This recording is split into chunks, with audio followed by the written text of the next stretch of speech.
વિદ્યાર્થી મિત્રો, ધોરણ 9 વિજ્ઞાન વિષયની અંદર આપણે પ્રકરણ 8 ગતિ વિશે માહિતી મેળવતા હતા, જેમાં આજનો આપણો ટોપિક છે ગતિનું આલેખીય નિરૂપણ. ગતિ વિશે આપણે ઘણા બધા મુદ્દાઓ જોઈ ગયા. ઓકે, આપણે વેગ જોયું, ત્યાર પછી આપણે પ્રવેગ વિશે માહિતી મેળવી, નિયમિત ગતિ, અનિયમિત ગતિ, ઘણા બધા મુદ્દાઓ આપણે જોઈ ગયા. હવે આપણે એ જ ગતિને આપણે આલેખ દ્વારા કેવી રીતે સમજી શકીએ એના ઉપર આપણે હવે ધ્યાન આપીશું.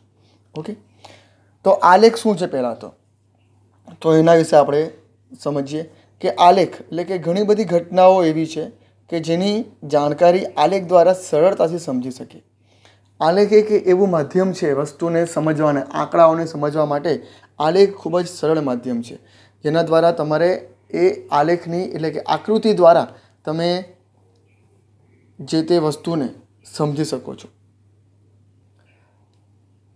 તમે કદાચ આગળના વર્ગોની અંદર, ધોરણોની અંદર કદાચ તમે આલેખ વિશે માહિતી મેળવી હશે ગણિતની અંદર. તો આલેખ ખૂબ જ સરળ માધ્યમ છે વસ્તુને, આંકડાઓને સમજવા માટે. તમે ઘણીવાર ક્રિકેટ મેચ જોતા હશો, એક દિવસીય ક્રિકેટ મેચ, બરાબર? તો એ એક દિવસીય ક્રિકેટ મેચની અંદર કઈ ટીમે, કયા પ્લેયરે પ્રત્યેક ઓવરમાં કેટલા રન માર્યા છે, કેટલા રન વધારે માર્યા, કેટલા રન ઓછા માર્યા. ઓકે, આ બધી વસ્તુઓ તમે જુઓ તો એક સ્તંભ આલેખ દ્વારા તમે જોઈ હશે, ઊભી લીટી દ્વારા તમે એવા આલેખો જોયા હશે મેચ દરમિયાન, કે જે ઊભા થાંભલા જેવા અલગ અલગ રંગના આવતા હોય છે. એ એક પ્રકારનો સ્તંભ આલેખ છે.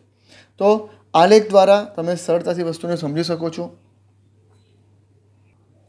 આપણે આ પ્રકરણમાં જે ભણવાના છે એ સુરેખ આલેખ ભણવાના છે, અને એની મદદથી કેવી રીતે આપણે અંતર અને વેગ વચ્ચેના સંબંધ વિશે આપણે માહિતી મેળવી શકીએ, અથવા વેગ અને સમયનો આલેખ કેવી રીતે સમજી શકીએ એના ઉપર આપણે ધ્યાન આપીશું.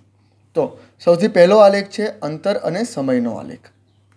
અંતર સમયનો આલેખ. ઓકે, તો તમે અહીં જોઈ શકો છો, નીચે એક નાનકડો આલેખ તમને દર્શાવેલો છે. એક બાજુ એના બે અક્ષો આવે, ઘણા એને એક્સ અક્ષ અને વાય અક્ષ તરીકે ઓળખતા હોય, બરાબર? જુઓ, કોઈપણ વસ્તુના સ્થાનમાં સમયની સાપેક્ષમાં થતો ફેરફાર એક સુવિધાજનક સ્કેલ પસંદ કરી અંતર સમયના આલેખ દ્વારા દર્શાવી શકાય છે. ઓકે, કોઈપણ સમયની સાપેક્ષમાં થતો ફેરફાર, અહીં જો અંતર સમયનો આલેખ છે, એટલે કે કેટલા સમયમાં કોઈ વસ્તુ કેટલું અંતર કાપે છે એને જો જાણવું હોય તો આપણે ગણતરી તો આપણે કરી શકીએ, પણ જો એને આલેખ દ્વારા જોઈએ ને તો સરળતાથી ખ્યાલ આવી જાય, એને ઝડપથી આપણને ખબર પડે કે એ અંતર વધારે કાપે છે, ઓછું કાપે છે કે પછી શું. ઓકે, એની સાથે તમે આલેખ દ્વારા સમજી શકો છો. તો અહીં તમે જુઓ તો આલેખમાં તમને બે અક્ષો આપેલા છે, એક્સ અક્ષ અને વાય અક્ષ. સમયને એક્સ અક્ષ પર તથા અંતરને વાય અક્ષ પર દર્શાવેલો છે. આ જે આખો અક્ષ છે, આ અક્ષ છે એક્સ અને આ અક્ષ છે વાય. એટલે એક્સ અક્ષ પર શું છે? સમય છે. અહીં સમય જુઓ 20 મિનિટ, 40 મિનિટ, 60 મિનિટ એ રીતે દર્શાવ્યું છે. અને અંતર અહીં તમને 10 કિલોમીટર, 20 કિલોમીટર, 30 કિલોમીટર, 40 કિલોમીટર એ રીતે તમને અહીં અંતર દર્શાવેલું છે. એટલે કે એક્સ અક્ષ પર સમય દર્શાવ્યો છે અને વાય અક્ષ પર અંતર દર્શાવ્યું છે. અને તમે અહીં બિંદુઓ જુઓ, કેટલાક બિંદુઓ દર્શાવેલા છે, દેખાય? આ એક બિંદુ છે, આ બીજું બિંદુ છે, આ ત્રીજું બિંદુ છે, ચોથું બિંદુ, પાંચમું બિંદુ તમે જોઈ શકો છો, બરાબર છે? અને આ આલેખ પરથી તમને શું લાગે? આલેખ જુઓ સુરેખ છે. આલેખ કેવો મળે છે? એક સીધી રેખા મળે છે. તો આના પરથી તમને ઘણી આઈડિયા આવી જશે કે સમય સાથે અંતર વધતું જાય છે. જેમ જેમ સમય વધે છે તેમ તેમ અંતર પણ વધતું જાય છે. આગળ જોઈશું આપણે. મહત્વનો મુદ્દો આપણો અહીં શરૂ થાય છે કે જ્યારે કોઈ વસ્તુ સમાન સમયગાળામાં, સમયગાળો કેવો? એક સમાન, અને સમાન અંતર કાપે, એક સરખા સમયગાળામાં એક સરખું અંતર કાપે, એને આપણે ખબર નિયમિત ગતિ આપણે કઈ હતી? ઓકે, યાદ છે ને? સમજો, સમાન સમયગાળામાં સમાન અંતર કાપે ત્યારે એ અચળ ઝડપથી ગતિ કરે છે એમ કહેવાય. એની ઝડપ કેવી કહેવાય? અચળ કહેવાય. અચળ ઝડપથી ગતિ કરે છે એમ કહેવાય. અને એને બીજી રીતે સમજાવવું હોય તો આપણે શું સમજી શકીએ કે વસ્તુએ કાપેલું અંતર અને સમય સમપ્રમાણમાં છે. એને આપણે એમ પણ કહી શકીએ કે વસ્તુએ કાપેલું અંતર અને એનો સમય એ એકબીજાના સમપ્રમાણમાં છે. સમપ્રમાણમાં છે એટલે એક સમાન છે. જે પ્રમાણમાં સમય વધે છે તે પ્રમાણમાં એનું અંતર પણ એ કાપે છે.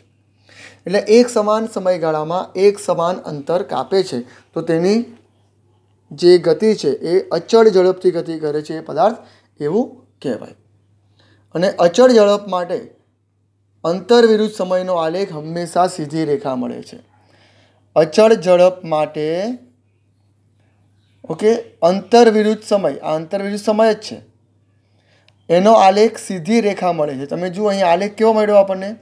સીધી રેખા. એ શું બતાવે છે કે એક સરખા સમયમાં એક સરખું અંતર વસ્તુ કાપે છે તો જ તમને એનો આલેખ સીધી રેખા મળે. જે બિંદુ આપ્યા છે એ બતાવે છે કે કેટલા મિનિટમાં કેટલું અંતર કાપ્યું છે, એ બતાવે છે કેટલા મિનિટમાં કેટલા કિલોમીટર અંતર કાપ્યું છે એ અહીંયા બતાવવામાં આવેલું છે.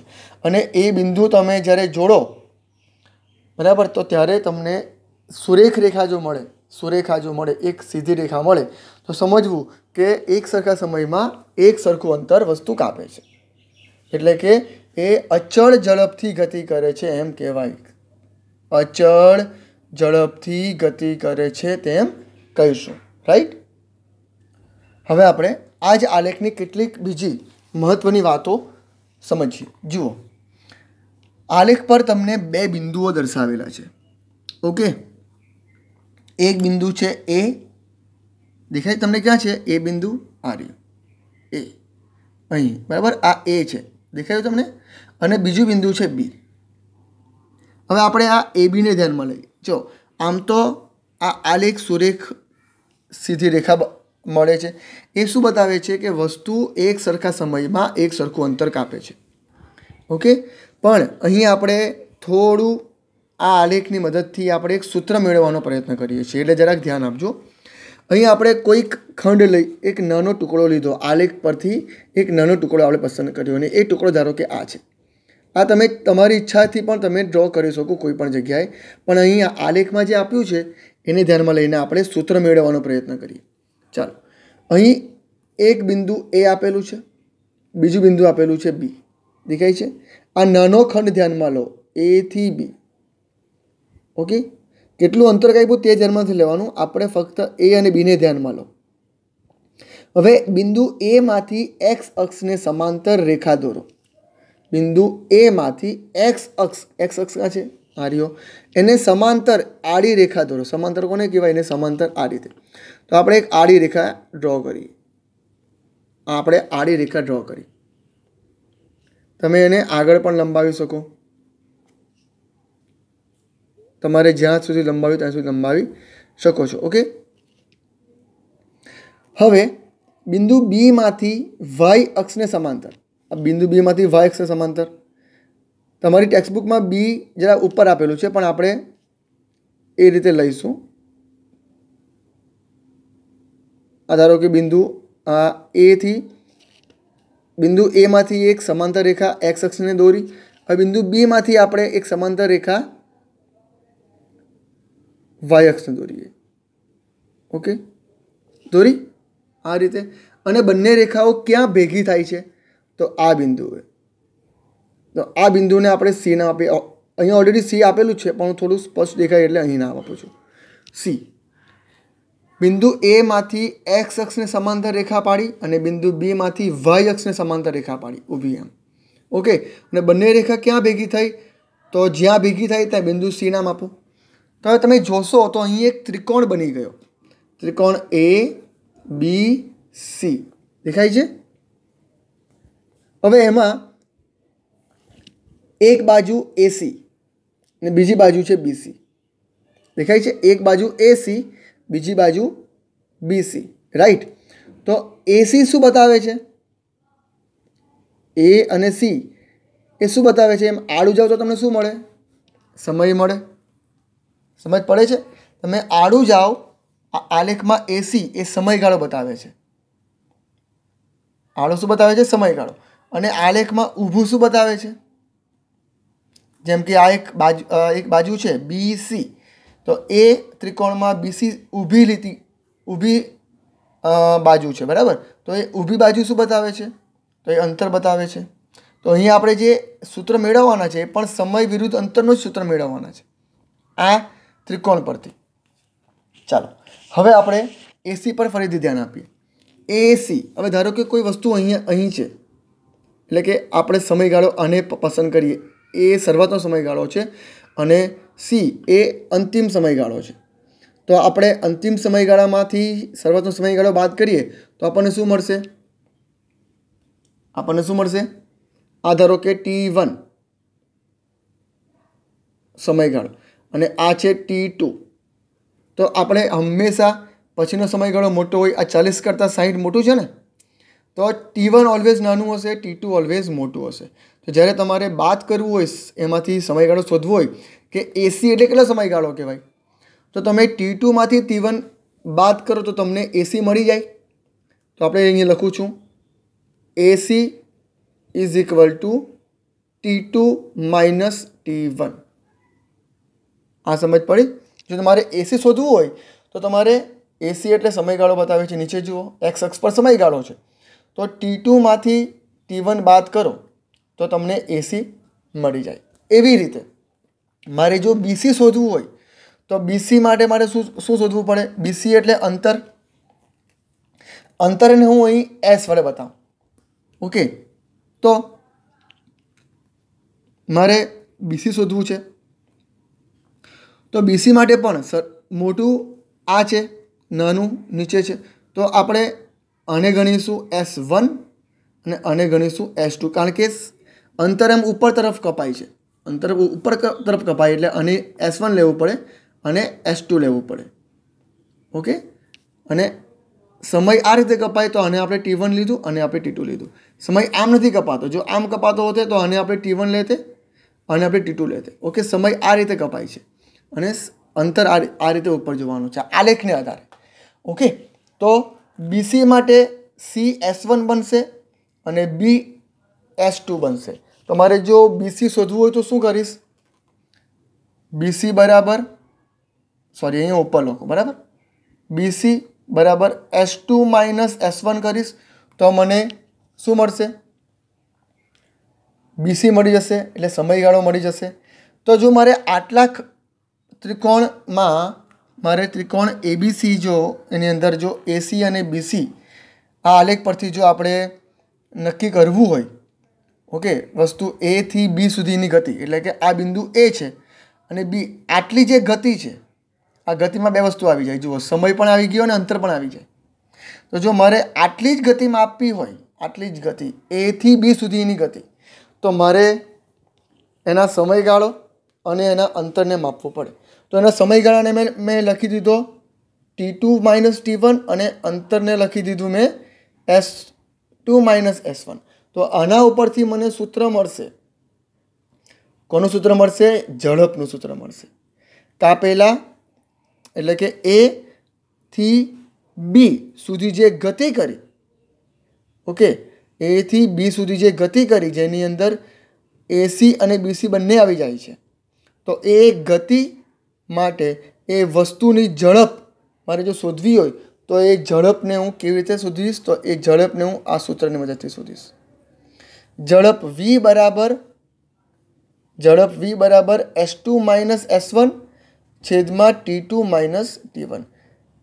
સમજી લેજો, આ સૂત્ર છે જેની મદદથી તમે ઝડપ શોધી શકો. હવે મારે વસ્તુ A થી B સુધીની ઝડપ શોધવી હોય તો હું આ S2 માઇનસ S1 અને T2 માઇનસ T1 કરીશ, એટલે મને એનો ગુણોત્તર કરીશ તો મને આલેખ પરથી કોઈપણ ખૂણાનો, કોઈપણ ભાગનો હું એની ઝડપ શોધી શકીશ. જો મારે O થી લઈને B સુધીની ઝડપ શોધવી હોય તો હું આ રીતે રેખા પાડીશ, બીજી આ રીતે રેખા પાડીશ. એટલે અહીંયા O, પછી અહીંયા કંઈક બીજું નામ આપીશ આલ્ફાબેટનું, અને અહીંયા એક ત્રિકોણ બનાવીશ અને એનું અંતર અને સમય અને અંતરનો આલેખ માપીશ. અહીં એક નાનો ટુકડો અમે લઈને તમને વેગ એની ઝડપ સમજાવું છું કે કોઈ નાના ટુકડાને આલેખ પરથી નાના ટુકડાને નાના વિસ્તારને જો તમારે ઝડપ શોધવી હોય તો તમે કેવી રીતે શોધી શકો? મારે આટલા એરિયા આટલા એથી બીની મારે જો વસ્તુની ઝડપ શોધવી હોય, સ્થાન એથી સ્થાન બી સુધી મારે વસ્તુની ઝડપ શોધવી હોય તો હું કેવી રીતે શોધીશ? તો આ રીતે હું શોધીશ. ઓકે, અને એનું સૂત્ર કયું આવશે? v બરાબર s2 માઇનસ s1 છેદમાં t2 માઇનસ t1. આ જ પ્રમાણે આપણે અંતર સમયના આલેખની પ્રવેગી ગતિ પણ દોરી શકીશું. આ આપણે જે આલેખ મળ્યો હતો એ અચળ ઝડપથી ગતિ કરતા પદાર્થનો આલેખ હતો. ઓકે, હવે આપણે જોવાના છે કે પ્રવેગી ગતિ કરતા પદાર્થનો આલેખ કેવો આવે. પ્રવેગી ગતિ સમય વિરુદ્ધ અંતરમાં પ્રવેગી ગતિ કરતો હોય તો એનો આલેખ કેવો આવે? તો જો તમને અહીં કેટલાક આંકડા આપેલા છે, સમય અને અંતર. ઓકે, સમય અને અંતર. હવે બીજો આલેખ છે. અહીંયા આપણો એક આલેખ પતી ગયો, હવે બીજો આલેખ છે. સમય 0, 2, 4, 6, 8, 10, 12 એટલે કે બેનો ગેપ છે. અને અંતર અલગ અલગ આપેલું છે કારણ કે અંતર તો સમય પ્રમાણે બદલાયા કરતું હોય. તો એનો જો આપણે આલેખ અને જો આપણે આલેખમાં દર્શાવીએ, બરાબર, અંતર વર્સિસ સમયમાં જો આપણે આને આ વસ્તુને આલેખમાં દર્શાવીએ તો કેવું દેખાય? તો એ આપણને આ રીતે દેખાશે. જુઓ, નીચે સમય આપેલો છે 0, 2, 4, 6, 8, 10, 12 ને તમને આ બાજુ અંતર આપેલું છે. હવે અંતર 5-5 મીટરમાં લીધું છે. 5, 10, 15, 20, 25, 30, 35, 40. હવે આપણે જોવાનું કે 0 પર જ્યારે 0 સેકન્ડે કારનું છે, બરાબર, 0 સેકન્ડે કાર ક્યાં હતી? તો 0 અંતર પર. તો પહેલું ટપકું ક્યાં આવશે? 0 પર આવશે. તો તમે જુઓ, પહેલું ટપકું ક્યાં મૂકી દીધું? 0 પર, કારની પહેલી સ્થિતિ. હવે આગળ 2 સેકન્ડે એણે 1 મીટર અંતર કાપ્યું. તો આલેખમાં જુઓ, 2 સેકન્ડ અને આ 1 મીટર, આ 5-5નો ગાળો છે ને, 1, 2, 3, 4 અને 5. તો 2 અને 1 જ્યાં ભેગા થાય ત્યાં બીજું, ખબર પડે છે? આલેખ દોરતા તમને આવડતો હશે. એવી જ રીતે 4 પર 4 સેકન્ડે 4 મીટર અંતર કાપે છે. 6 સેકન્ડે 9 મીટર અંતર કાપે છે. જુઓ, 4 સેકન્ડે 4 મીટર છે 4 પર અને 6 સેકન્ડે 9 ઉપર. એવી રીતે 8 સેકન્ડે 16 પર, બરાબર, 10 સેકન્ડે 25 પર અને 12 સેકન્ડે 36 પર આવી જાય છે. તો અહીં આલેખ તમે જુઓ, સુરેખ આલેખ નથી. અહીં આલેખ સુરેખ નથી. ઓકે, અહીં આલેખ કંઈક વક્ર થાય છે અને જાણે વધતો હોય ને આલેખ એ રીતે વધતો હોય એવો દેખાય. અહીં તમે જુઓ, કંઈક એનો આકાર અલગ છે, સુરેખ નથી. તો આવો આકાર કેમ આવે? તો આવો આકાર એટલા માટે આવે કે અહીં જે સમય તો ચોક્કસ છે પણ ચોક્કસ સમયમાં ચોક્કસ અંતર કાપતો નથી. સમય 2-2 સેકન્ડનો છે લીધો, પણ અંતર અહીં એક સમાન કાપતો નથી. પહેલાં આલેખમાં આપણે જોયું હતું તેમાં અંતર અને સમય એક સરખા હતા, એટલે એક સરખા સમયમાં એક સરખું અંતર કાપતો હતો, જ્યારે તો જ એનો આલેખ સુરેખ મળે. હવે અહીં એક સરખા સમયમાં અલગ અલગ અંતર કાપે છે. પહેલી 2 સેકન્ડમાં એણે 1 મીટર અંતર કાપ્યું, પછીની 2 સેકન્ડમાં એણે 3 મીટર અંતર કાપ્યું. 1 થી 4 જાઓ એટલે 3 આવે.